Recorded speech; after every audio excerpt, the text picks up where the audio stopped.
நான் மச்சான் கோல்டா மூக்கில் தினுற. டேய் அழுவுறேன்டா, என் ஆளு என்ன பிரேக்கப் பண்ணிட்டாடா. அவ எவ்வளவு லேட்டா உன்னை பிரேக்கப் பண்ணதே பெரிய விஷயம் தான். டேய் வெறுப்பேத்தாதடா. சரி விடு மச்சான், இப்பதான் ஒரு இன்ஃபர்மேஷன் வந்தது. நேத்து உன் ஆள் ஏதோ ஒரு புது பையன் கூட கார்ல போய்க்கிறா.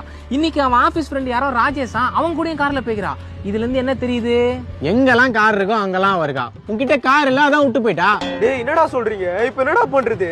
எஸ்டிஆர் என்ன சொல்றாரு? விட்டுட்டு போயிட்டான்னு அழுவாதடா, உன்னை விட்டுட்டேமே அவன் அழுவணும்டான்றாரு. அவன் அழுவணும்னா நீ என்ன பண்ணணும்? கார் வாங்கணும். கார் வாங்கி மாசா ஸ்டைலா கெத்தா முன்னாடி போய் நில்றா. அப்பதான் நம்ம ஆத்மா சாந்தி அடையும். இப்போ நீ கார் வாங்கினா பிரேக்கப் பண்ண எல்லா பசங்களுக்கு நீ ஒரு அடையாளம். கார் வாங்குறடா.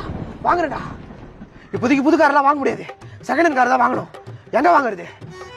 அதுதான் ஸ்பின்னி இருக்காங்க. ஸ்பின்னில இருக்க எல்லா கார்ஸுமே 200+ குவாலிட்டி செக் பண்ண வெரிஃபைடு கார். அப்புறம் 3 இயர்ஸ் வாரண்டி தராங்க, 5 days மணி பேக் கேரண்டியும் தராங்க. காரை வாங்கி 5 நாள் ஓட்டி பிடிக்கலனா காசை திரும்ப கொடுத்துருவாங்க. சூப்பர் மச்சான், அப்ப நான் காசு ரெடி பண்ணிட்டு சொல்றேன், அப்புறம் வாங்கிக்கலாம். மச்சான் ஃபுல் அமௌண்ட்லாம் கட்ட தேவையில்ல, இங்க இஎம்ஐ ஆப்ஷன் கூட இருக்கு. இப்பவே வாங்கிடு. நல்ல விஷயத்தெல்லாம் தள்ளி போடாத. ஆண்டவர் என்ன சொல்றாரு? டேய் நான் வாங்குறேன்டா. மச்சான் ட்ரிப்பு போறதுக்கு கார் ரெடி பண்ணியாச்சு, பசங்கள்ட்ட சொல்றது.